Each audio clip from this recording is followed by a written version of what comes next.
ES News Especial. Oferecimento Restaurante O Mercador.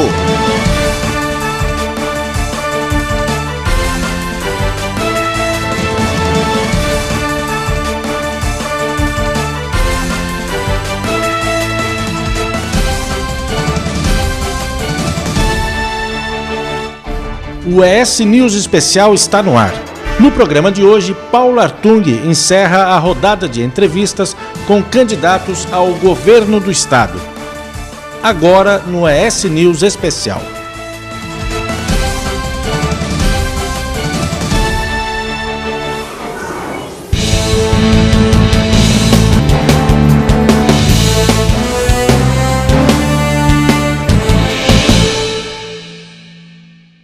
Muito bem, encerrando a nossa rodada de entrevistas com os candidatos ao governo do estado, nós estamos recebendo aqui, com muita honra, o ex-governador Paulo Artung para conversar com a gente e levar até você o principal do seu programa de governo, das suas propostas para retornar ao Palácio Anchieta. Tudo bem, governador? Tudo bem. Minha saudação também aos nossos telespectadores. Bom, o senhor ficou 4 anos fora do governo, depois de um período de 8 anos, e de uma vida toda vivenciando o que é o Espírito Santo, os dramas da população e tudo mais. Mas eu imagino que esses 4 anos que o senhor ficou fora foi um período de muita reflexão, de observação. Eu queria saber quantas vezes o senhor se perguntou, puxa, se eu estivesse no governo, eu teria feito diferente ou teria dado continuidade ao que eu já vinha fazendo e a situação poderia ser outra. Isso aconteceu muito? Olha, Giovanni, e nossos telespectadores, é a terceira vez que eu, assim, dentro da minha vida profissional, não exerço mandato. Logo que eu me formei, lá no finalzinho do curso de economia, eu passei em 2 concursos públicos que posteriormente foram cancelados pelo governador da época, e aí eu vivi um período como empresário. Eu fui microempresário gráfico. Foi uma experiência assim, fascinante na minha vida. Eu aprendi muito nesse período. Depois eu disputei a primeira eleição. Foi para deputado estadual. Muita gente pensa que eu fui candidato a vereador em Vitória. Eu não fui. Quem foi candidato foi Stan. E eu fui candidato a deputado estadual. Me elegi deputado estadual e aí fui deputado estadual, fui deputado federal e no meio do mandato de deputado federal fui prefeito da capital, né? Terminado o mandato de prefeito, na época não tinha reeleição, né? A reeleição veio um mandato depois. E aí eu fiquei sem mandato e na época era o presidente Fernando Henrique. O presidente Fernando Henrique me convidou para ser diretor do BNDES. O BNDES fica lá no Rio de Janeiro, é a maior instituição de crédito do país. Eu fui diretor da área social do banco, ajudei a montar a área social do banco, esse programa de microcrédito, esse programa de intervenções de urbanização de favelas e assim por diante. Foi um outro momento riquíssimo na minha vida, porque eu estudei muito, aprendi muito, o corpo técnico do BNDES é muito qualificado e ali foi, sei lá, foi uma escola. Foi uma escola, foi um mestrado que eu fiz na área de economia. Voltei para o Estado para tentar disputar o governo. Não fui bem sucedido, né? Nós disputamos a convenção do PSDB, perdemos. Depois nós fomos convidados para ser candidato ao Senado. Eu me elegi senador com uma maravilhosa votação. E do Senado eu disputei o governo e fui governador. Quando estava terminando o mandato, aí foi uma reflexão difícil, né? Quer dizer, lá já começou essa reflexão. Porque eu fiquei assim, muita gente pressionando para me ser candidato na época a senador, mas eu achando que eu precisava dar uma paradinha, né? Por que uma paradinha? Porque é bom. A gente estuda, a gente, de certa forma, atualiza o conhecimento, né? E depois que eu saí do governo, eu estudei muito, me dediquei muito. Meu filho, que é economista também, me ajudou a estruturar um rumo de estudo. Então, assim, foi um momento muito rico. Eu voltei a trabalhar na minha profissão, eu sou economista, né? E aí, assim, um governo que me sucedeu andando, né? Eu com toda a experiência... Observando, é verdade, é humano, né? Mas eu, assim, eu admiro muito os políticos, os ex-presidentes americanos, né? Você pega assim, o Carter, né? Que foi um presidente importante, um democrata. Quer dizer, depois que saiu do governo, ao invés de ficar brigando com os presidentes que vieram depois, ele se colocou à disposição do país para negociar conflitos. Em várias oportunidades ele mediou mundo afora, quer dizer, ele pegou aquele treinamento de vida e colocou a serviço dos americanos. Assim, mais recentemente o Bill Clinton, né? Quer dizer, ele tem uma participação lá, a esposa continuou na política e assim por diante, mas ele é um homem que ajuda o governo americano, inclusive ajudou o governo republicano, ele é democrata, em várias tarefas. Então, assim, eu me disciplinei, né, olhando esses bons exemplos no mundo, para não ser um ex-governador palpiteiro, né? Para não ficar assim, olha, se fosse eu, não ia para cá não, ia para lá. Né? Mas então, isso acontece, né? Mas eu fiquei quieto, né? Assim... Não, estou dizendo, acontece assim, você intimamente dizer, olha, o caminho, o rumo não é bem esse. Podia ter feito diferente. Eu vi, quer dizer, porque você acaba tendo um treinamento de vida, né? Eu exerci muitos mandatos. Esse de governador, particularmente, foi um mandato em que eu aprendi muito, que eu peguei o Espírito Santo quebrado, né? Devendo aos funcionários, devendo aos fornecedores de remédios, prestadores de serviço. E montei uma equipe, montei um plano e coloquei o Espírito Santo de pé de novo. Então, não só foi um trabalho bacana, como eu aprendi muito, porque ninguém só acerta. Muitas vezes é na tentativa ali, você acerta, você erra. O importante não é não errar, o importante é corrigir o rumo, é não errar duas vezes no mesmo assunto, né? Então eu aprendi muito. Aí você fica de fora observando, é isso mesmo. Assim, e você pensa, poxa, se fosse eu, não seguiria esse caminho, né? Mas aí você tem que ser disciplinado, porque também a vida me ensinou que quem está fora, dá um palpite, não ajuda. Gera ciumeira danada, né? Gera uma intrigalhada danada, não ajuda. Então, assim, eu fiquei quieto, fui tocar minha vida, né? Estudando, trabalhando, fazendo palestras pelo Brasil afora, fiz palestras no extremo norte do Brasil, no sul do país, em São Paulo, quer dizer, fui trabalhar na minha profissão, eu tenho capacidade de análise econômica, tenho capacidade de contribuir com a avaliação do presente e do futuro, fui trabalhar nessa matéria, depois fui convidado para 2 conselhos administrativos de empresa, foi uma outra experiência fascinante na minha vida. Pertencia a 2 conselhos administrativos, um deles de uma empresa de capital aberto, então meu nome teve que ser submetido à CVM, foi aprovado, eu trabalhei com gente muito competente, aprendi de novo, porque eu acho que na vida a gente tem que estar preparado para isso. Quem acha que sabe muito, está na antessala de cometer um erro, está na antessala do fracasso. Ninguém sabe muito nesse mundo de Deus que nós estamos vivendo. Quer dizer, agora, depois desse tempo de reflexão, de observação, o senhor disse muito bem, de aprendizado, o que o senhor tem convicção de que precisa ser corrigido daqui para frente, então, assim, governo do Espírito Santo? Quer dizer, aí eu fui, acho eu, né, eu reputo, assim, o meu gesto foi preciso. Quando que eu me manifestei a primeira vez? Quando o PMDB me cobrou, né? O meu partido me cobrou uma posição. Aí eu mandei uma carta. Se você ler a carta que eu mandei para o PMDB, eu disponibilizo o meu nome e faço uma primeira avaliação absolutamente delicada, eu chamaria assim até diplomática, das questões do Espírito Santo. Por quê?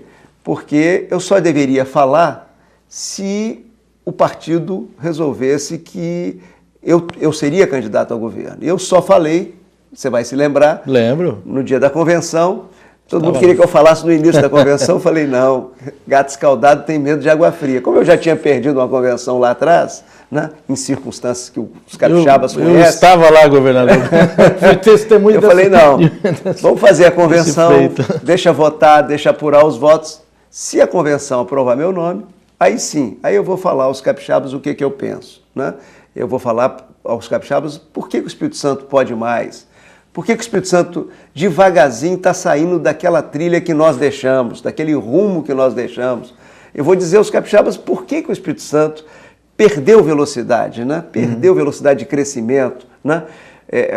Você viu, ano passado, O mundo cresceu 3%, o Brasil cresceu 2,5%. Quanto cresceu o Espírito Santo ano passado? Não cresceu, encolheu o ano passado. O nosso crescimento foi negativo. Nós encolhemos quase 1%, 0,9%. Quer dizer, se você olhar o ano passado, a renda familiar, o IBGE soltou esse número essa semana, a renda familiar no Brasil cresceu 5%. No Espírito Santo, teve uma diminuição de menos 5%, quer dizer, diminuiu 5% a renda familiar. Então, o que está acontecendo? Está acontecendo que nós perdemos rumo, devagarzinho estamos perdendo rumo e perdemos ritmo de crescimento. Quer dizer, é isso que motiva a minha candidatura, é isso que motiva eu participar desse debate. De uma forma limpa, vocês estão vendo, de uma forma educada, né? Porque eu acho que o candidato tem que ter uma postura limpa e tem que ter uma postura educada. E de uma forma propositiva, né? Não assim, agredindo pessoas. Eu não acho assim que, assim, nesse tempo que nós estamos vivendo, de internet, de redes sociais, esse negócio de agredir, dar pedrada nos outros, eu acho que isso não dá camisa a ninguém. O povo não quer nada disso. Assim, o povo que está nos assistindo, o que ele quer? Ele quer saber o seguinte: quem é que tem condições de montar uma boa equipe, montar um bom plano e melhorar, por exemplo, a educação pública no Estado do Espírito Santo? Quem é que pode melhorar esse caos que nós estamos vivendo na saúde? Quem é que pode, sabe, fazer avançar a segurança pública, a cultura, o esporte, a ciência e a tecnologia? Eu acho que é isso que o capixaba deseja dos seus candidatos. É nessa direção que eu estou participando. Até porque, só para terminar, Giovanni, peço desculpa. Imagina. Até porque uma pessoa como eu, que tudo que tem na vida recebeu de dois grupos, né? Eu recebi um pedaço da minha família que lutou duro para me dar uma formação de boa qualidade, e a outra parte, quem me deu? Foram os capixabas, né? Votações magníficas, toda eleição que eu disputei eu fui bem sucedido, todo mandato que eu exerci com torcida, né, com carinho, com orações daqueles que têm fé no Espírito Santo para que desse certo os mandatos. Então, como é que eu posso retribuir isso? É colocar minha experiência, meu treinamento de vida a serviço de um bom debate, de uma boa construção, avaliando o presente do Espírito Santo e projetando um futuro para o Espírito Santo com prosperidade compartilhada e, se Deus quiser, com igualdade de oportunidade para todos. Uma vez o presidente da Federação das Indústrias, na sua época, disse o seguinte: o Brasil cresce como o Brasil e o Espírito Santo cresce como a China. Na sua avaliação, o nosso desenvolvimento precisa de, eu volto à palavra ajustes, né? Precisa de que tipo de ajustes para ele voltar a crescer como a China? Olha, eu acho que, assim, duas coisas importantes, né? Quer dizer, a primeira dela é voltar a ter uma diplomacia ativa de atração de investimento. Muita gente acha que pode ficar sentado na cadeira, que o investidor vai bater na porta dele. Não bate não, Giovanni, sabe? Você é que tem que ir atrás. Ativo. Né? Como é que eu trouxe a Jurong para o Espírito Santo? Eu fui a Singapura, levei uma equipe para apresentar o Espírito Santo. Como é que eu trouxe a Edson Schwest para o Espírito Santo? Eu fui lá nos Estados Unidos, lá no Golfo do México. Quem mais vocês trouxeram no período? Como é que eu trouxe a VEG Motores, né? Disputando com Pernambuco. Pernambuco agressivo na disputa de investimentos, né? Eu pessoalmente, eu estou dizendo eu porque fui eu mesmo. Sim. Eu fui com a nossa equipe lá em Santa Catarina, passei um dia dentro da VEG Motores, conversando com os executivos, mostrando, sabe, as vantagens competitivas do Espírito Santo, mostrando assim, olha, se vier para o Espírito Santo, tem os benefícios da Sudene, mas está dentro do Sudeste, que é o principal mercado consumidor de motores elétricos, que é o principal produto da VEG Motores. Então, assim, como é que você faz o Estado crescer? Esperando, sentado? Não, você vai atrás, você busca informações, você vê o que as empresas estão querendo fazer. Nós temos a indústria do petróleo e gás. O que nós temos que fazer? Olhar todas as cadeias da estrutura produtiva do petróleo e gás e saber o que nós temos que atrair para aqui. Foi assim que eu discuti com a Petrobras o polo gás químico de Linhares. Quer dizer, a Petrobras não queria trazer para cá. Nós esticamos a corda, negociamos com a Petrobras, sabe? Ela definiu, colocou no plano de negócio dela, mas está atrasado. Então nós vamos ter que brigar de novo para poder avançar nesse sentido. Nós precisamos de um novo porto, né, um porto de movimentação de cargas. Né? Mas isso nós vamos deixar para o próximo bloco para poder falar. Ele já viu alguém avisando ali que falta 1 minuto para encerrar esse bloco. No próximo bloco eu queria falar um pouquinho mais de desenvolvimento, mas também da área social, educação. Eu sei que você tem defendido algumas mudanças na área de educação, ensino em tempo integral, e como resolver algumas coisas que são dramáticas, como o problema de urgência e emergência nos hospitais públicos aqui do Espírito Santo. Estou entrevistando o governador Paulo Artung aqui no ES News.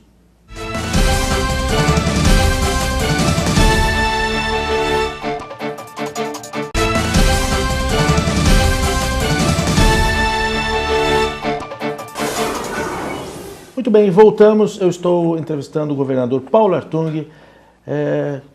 Uma conversa com uma rodada de entrevistas com todos os candidatos ao governo do estado. Ele está encerrando essa rodada. Eu digo mais uma vez, é uma honra recebê-lo aqui. Honra minha. E propiciar aos nossos telespectadores conhecer em meia hora de conversa um pouco das suas propostas. Eu interrompi seu raciocínio, eu me sinto mal quando faço isso, rapaz. No final do bloco anterior, a respeito da questão do desenvolvimento, não sei se você tem como retomar, mas... Isso, o que eu estava falando é, quer dizer, nós precisamos de alguns passos, né? O Espírito Santo perdeu a estrutura do Fundap, né? Importante dizer, não é o governo do estado que perdeu dinheiro com o Fundap, foram as prefeituras municipais, perderam 600 milhões de reais aproximadamente, e o arranjo produtivo ligado à importação que se desarticulou em parte. Como é que a gente supera essa questão do Fundap? Com infraestrutura. Eu estava falando que nós precisamos de um outro porto, né? O Porto de Vitória é importante, vai continuar, de Vitória de Vila Velha, vai continuar cumprindo um papel relevante, né? Mas nós precisamos agora de um porto que consiga receber navios diretamente da China, diretamente da Europa, diretamente dos Estados Unidos. O tráfico marítimo, o transporte marítimo, o que aconteceu com ele, Giovanni, nos últimos anos? Os navios aumentaram de tamanho. Esses navios não entram mais no canal de evolução de Vitória. Então nós precisamos de um outro porto. Isso é infraestrutura, isso dá competitividade ao nosso estado. Nós precisamos solucionar o nosso aeroporto, né? Que é uma tristeza olhar aquela obra parada lá. Agora ela está em licitação novamente, mas nós precisamos de uma estrutura aeroportuária compatível com o desenvolvimento do Estado do Espírito Santo. Nós precisamos também resolver o gargalo da 262. Por que a 262 é importante? Porque a 262 é a nossa ligação com Belo Horizonte e, consequentemente, com o Brasil Central. O Espírito Santo é uma espécie de porta natural de entrada e saída de produtos para o Brasil Central. Então, nós precisamos resolver esse outro... Faltou habilidade do governo para fazer com que a 262 fosse duplicada? Eu acho que faltou um pouco mais de conversa, né? Estava claro que o projeto que foi à licitação era um projeto, assim, eu vou usar uma linguagem de economista, um projeto que não ficava de pé economicamente, tanto que deu deserto a licitação. Você acha, se ela tivesse bem montada, faltaria grupo privado para ir lá e dar um lance no leilão? Claro que não. Não. Né? Aquilo ali estava mal montado, né? Precisa montar direitinho, ver o caminho que nós vamos adotar para 262, porque é um eixo importante. Nós precisamos de uma ligação ferroviária com o Rio de Janeiro, e nós precisamos de uma nova ligação ferroviária com o Brasil Central, quer dizer, e precisamos disso aqui, precisamos de energia elétrica com segurança energética, porque isso gera desenvolvimento. Eu estou dizendo assim, grosso modo, esse é um assunto importante no Estado, porque isso dá competitividade sistêmica para o Estado, vis-à-vis a disputa, está lá. Ontem, Bahia conseguiu licenciar o seu porto no extremo sul, lá em Ilhéus, né? Há 5 anos atrás, 4 anos atrás, o Rio de Janeiro conseguiu a Sul, aqui no Norte Fluminense. Então, nós é que estamos precisando dar um passo nessa matéria, porque senão a gente fica exprimido a competitividade e perde competitividade na movimentação de cargas. Esse é um desafio. Tem uma parte grande desse desafio que compete ao governo federal, mas evidentemente que a liderança local tem um papel, quando eu falo da liderança local, é o governador do estado, tem um papel importante em articular soluções para esses desafios. Bom, agora entrando um pouco na área social, que eu sei que é um mote muito importante nas suas propostas, você tem defendido, o senhor tem defendido, educação em tempo integral? Sim.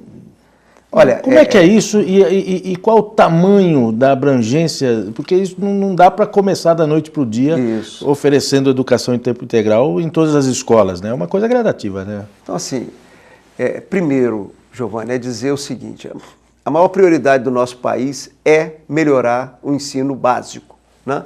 Quer dizer, e dentro do ensino básico você tem que melhorar a educação do português, né? Eu estou falando da escrita, da leitura, da matemática, que é um outro desafio. Quando eu estava no governo, nós colocamos de pé um programa chamado Ler, Escrever, Contar, programa de alfabetização, para que a gente tenha uma base sólida para poder evoluir com o menino, com o jovem, com o adolescente, numa direção sólida do ponto de vista educacional. Um outro desafio importante é lá no ensino médio. O ensino médio é um gargalo que nós temos. Por quê? Porque é uma escola que não é uma escola desinteressante, né? É uma escola, vou dizer uma expressão aqui, uma escola chata. E num momento crucial. É uma escola chata, quer dizer, você tem o jovem que está tendo acesso à internet, que está nas redes sociais, aí ele bate dentro da escola, a escola está desconectada com esse mundo que nós estamos vivendo, quer dizer, então assim, nós precisamos dar uma chacoalhada nessa escola de ensino médio, é isso, precisamos dar uma chacoalhada nessa escola de ensino médio, torná-la atrativa. Como é que faz isso, Giovanni? Quer dizer, gradativamente tem que ser gradual, levar boa parte dessa escola para tempo integral. O aluno em tempo integral, o professor em tempo integral, o professor que tem 2 cadeiras com o Estado, trabalhando na mesma escola para não ficar no trança-trança da região metropolitana, o funcionário em tempo integral. A outra coisa importante para essa escola é dar protagonismo ao estudante. Como é que é isso? Por exemplo, o estudante ou grupos de estudantes poderem propor à escola uma matéria que não está na grade curricular. Vou te dar um exemplo. 20 estudantes lá de Terra Vermelha querem estudar empreendedorismo. Nós temos que fornecer, porque são meninos que já estão pensando em terminar o ensino médio, montando um negócio lá no bairro, né? Lá na região. Quer dizer, então, assim, isso é uma coisa muito importante. E aí dá protagonismo. Assim, a outra questão importante, quer dizer, o professor precisa estar de tempo integral para poder ministrar a aula, para poder conversar com os estudantes. As escolas modernas são assim. Vivenciar mais o ambiente. O professor recebe o estudante, conversa, debate com ele, faz assim uma espécie de uma tutoria para o estudante. Terceiro, o professor precisa ter a formação continuada, que é o estudo do professor focado nos problemas lá da classe dele. Se tem um problema lá no ensino da matemática, é esse problema que precisa ser estudado para o professor ser um indutor da superação desse problema. A outra questão dessa escola é o seguinte, aí tem a ver com o problema da violência, quer dizer, e da droga. Quer dizer, a escola, ela precisa induzir o jovem no sentido dele construir o seu projeto de vida, né? Acabar com essa história de que a vida é agora, né? A vida é um processo, né? Se ele tem um projeto de vida, se ele pensa numa profissão, se ele pensa num casamento, se ele pensa em ter filhos, né? Quer dizer, esse jovem deixa de ser o que é hoje. O que o jovem é hoje? O jovem hoje, muitas vezes, em muitos casos, é presa fácil das drogas, do tráfico e, consequentemente, da violência. Quer dizer, se você tem uma escola, que eu estou chamando de escola viva, lá na comunidade, uma escola que brilhe o olhar dos jovens, é disso que se trata, eu tenho certeza que nós vamos nos distanciar dessa realidade ruim de desvios que nós estamos vivendo. Virar esse jogo, né? Virar esse drogas jogo. E tudo mais. Virar esse jogo. Agora, mudando um pouquinho, seguindo, esse assunto é ótimo, né? Aqui, olha, só para fazer uma complementação assim. Se a gente olhar 30, 40 anos atrás, o que era educação? O que era instrução? Era uma luz na escuridão da ignorância. O que é hoje? Além da luz, é um instrumento que abre portas e janelas de oportunidades, particularmente para os jovens. Mas na hora que você tem um jovem com boa formação num estado, num país, isso dá ao país e ao estado competitividade vis-à-vis o resto do mundo. Nós não estamos sozinhos no mundo. Se fabricar uma coisa aqui que custa o dobro do que é fabricado lá na China, não adianta, o povo aqui vai comprar produto chinês e não produto brasileiro. Então nós precisamos ter competitividade nesse mundo e nessa economia integrada que nós estamos vivendo. O senhor pode até envolver os próximos assuntos da entrevista na sua fala daqui para frente, mas eu percebo o seu entusiasmo e acho bom a gente aproveitar isso. Eu ia puxar dois assuntos aqui, que era a questão da violência e da saúde pública, mas vamos embutir isso no seguinte: o Espírito Santo pode ser o melhor estado do país para se viver? Eu acho que pode, né? É claro que nós estamos numa corrida de obstáculos. Não são poucos obstáculos que ainda estão na nossa frente. Quer dizer, melhorar o sistema de saúde é um deles. Sim. O sistema de saúde andou para frente no meu governo, já andou para trás um pouco, sem imaginar que nós deixamos o São Lucas em obras aceleradas. Até hoje, o São Lucas não foi inaugurado. Fizeram a inauguração de Araque do São Lucas outro dia. Parcial, Quer dizer, um hospital de urgência e emergência que inaugura com porta fechada, né? Imagina. E sem a estrutura de urgência e emergência. Então, quer dizer, nós precisamos profissionalizar de novo a gestão. Saúde precisa de dinheiro, eu falo em tudo quanto é lugar, precisa de dinheiro, precisa que o governo federal coloque mais dinheiro na saúde, porque os estados e municípios avançaram com a alocação de recursos. O governo federal recuou, ele precisa colocar mais dinheiro, mas não basta dinheiro.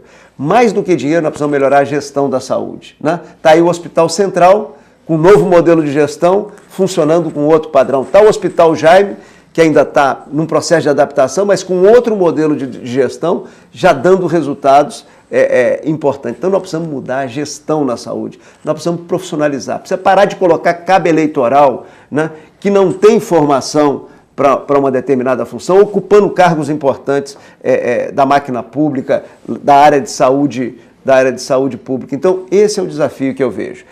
Evidentemente que o cidadão precisa compreender que saúde é um arranjo federativo. O município tem uma atribuição, o Estado tem uma atribuição e a União tem uma atribuição.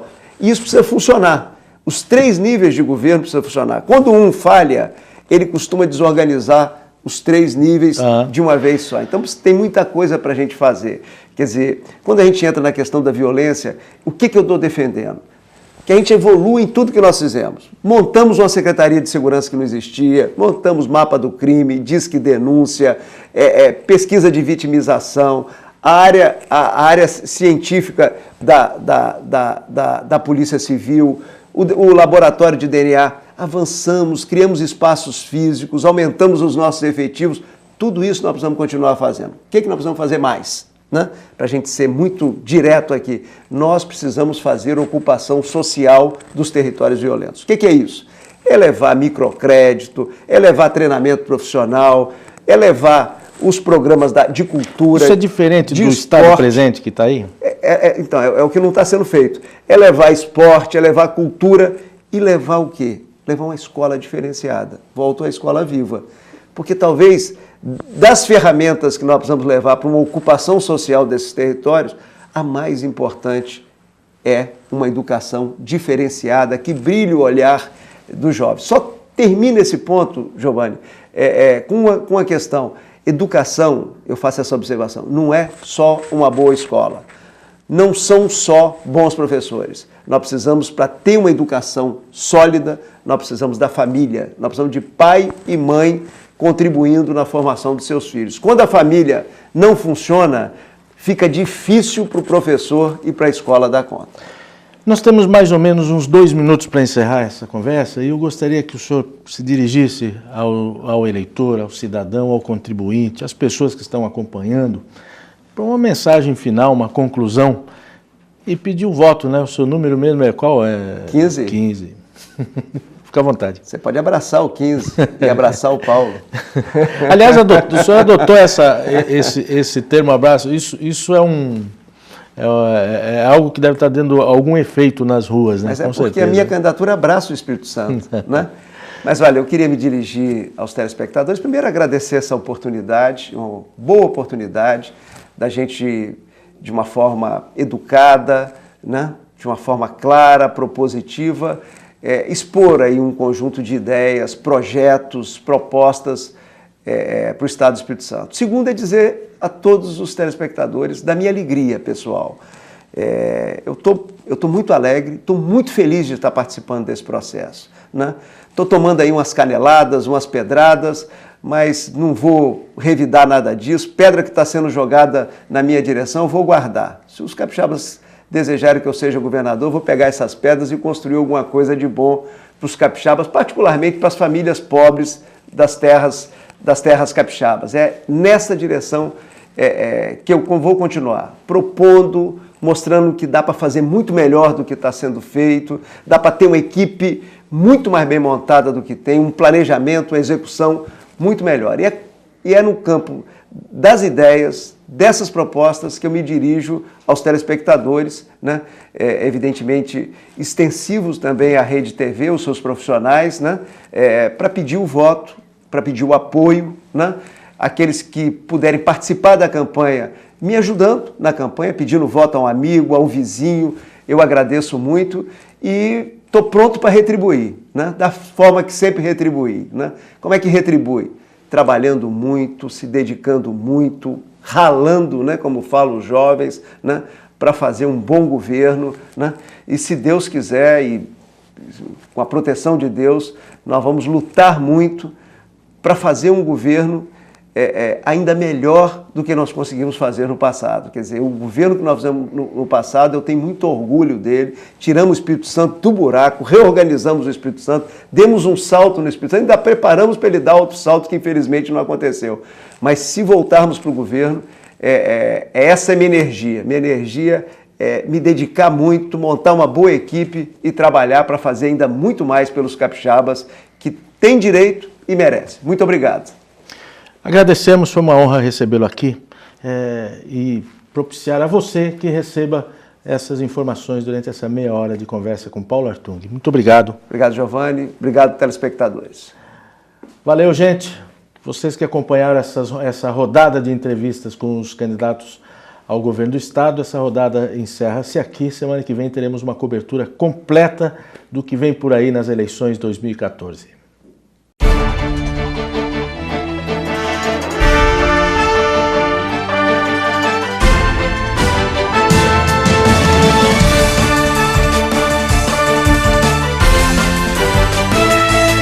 ES News Especial. Oferecimento Restaurante O Mercador.